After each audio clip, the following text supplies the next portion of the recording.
As a gentleman from Virginia, Mr. Vindman. Thank you, Chair. Thank you, Ranking Member. So in your testimony and the statements provided, there are a number of terms that have been mentioned. There's FTO, Foreign Terrorist Organization, DTO, Designated Terrorist Organization, narco-terrorists, narco-traffickers, transnational criminal organizations. And so this is complicated even for somebody like myself that spent 25 years in the Army and a JAG Corps advisor. What criteria does Southcom use to determine when a criminal organization or vessel qualifies as a terrorist rather than a law enforcement target? And how do you ensure that this expanding definition does not blur the lines between military operations and traditional counter-narcotics policing? Congressman, thank you for that, and I appreciate you highlighting the number of definitions. This is 41 days in. I have my cheat sheet because I'm learning the definitions, and specifically my authorities as a combatant commander. I can designate OTOs, and we have designated a number of the other terrorist organizations inside the Southcom area of responsibility. And once they're designated as OTOs, I have the ability to use what we call the CT, the counterterrorism XORD, to apply different authorities and different capabilities against those threats. So that's where it starts for me as a combatant commander, is OTOs. So you have the authority to designate terrorist organizations has been delegated down to you from the SecDef? Per our current XORD delegated by the chairman of the Joint Chiefs of Staff, the CT XORD, I go through a process, and the process includes submitting that request up for approval all the way to SecWar and above, and then back down if I choose to designate them OTOs. Okay, gotcha. Please proceed.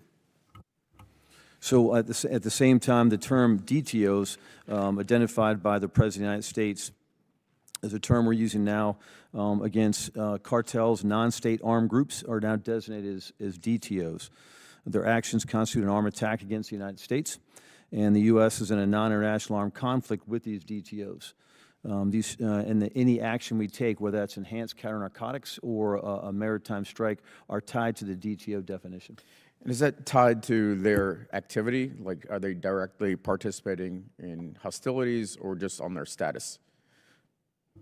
We base that on the actual definition of a terrorist organization, and we have, it's those armed groups that are impacting a threat to U.S. personnel, a threat to our partners. So that's hostile act, hostile intent. That's status-based targeting. Is this status-based targeting, or is this, sorry, that's action-based targeting. Is this status-based targeting or action-based targeting? Congressman, I want to make sure I understand the question, because in the targeting process that we execute right now under the law of armed conflict, we have a certain criteria we go through for the actual targeting process itself. Is that the question, Congressman? Yeah. Let me because I'm running out of time here. Do you have lawyers that are advising throughout the targeting process, correct? Absolutely, Congressman. So, and this is from Mr. Humar's testimony, there were 45 total kinetic attacks, killing 157 members, and 47 narco-trafficking vessels. How many survivors in those strikes? Congressman, so just to clarify, on the designated terrorist organizations, that's the illegal. boat strikes, how many survivors out of I defer the operational aspects to the Southcom, but just if you want me to clarify a little bit, the designated terrorist. No, I just want to know the number. Any sense? Congressman, I'm tracking the numbers you've offered, and what I'm focused on ever since I took command 41 days ago. Then I would have to get back to you in the number of survivors, Congressman. I don't. Let me.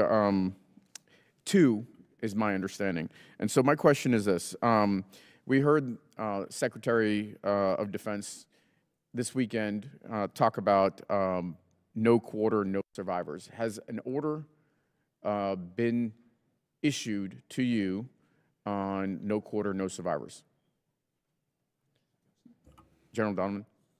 Congressman, that is no. No.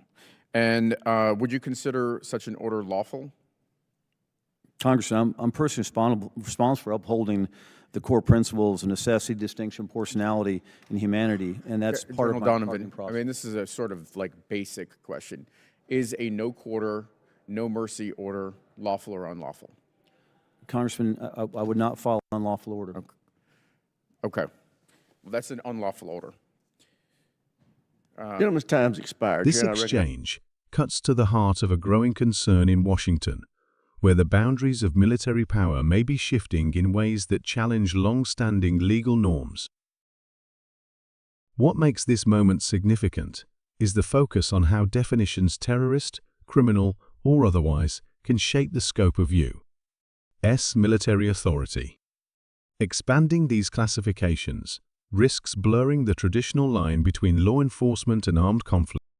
More broadly, it reflects an emerging debate in Congress about how far executive authority can stretch in confronting non-state threats without redefining the legal and ethical framework that governs U.S. military operations. As these definitions evolve, should Congress impose clearer limits on military authority, or does the changing nature of global threats require more flexibility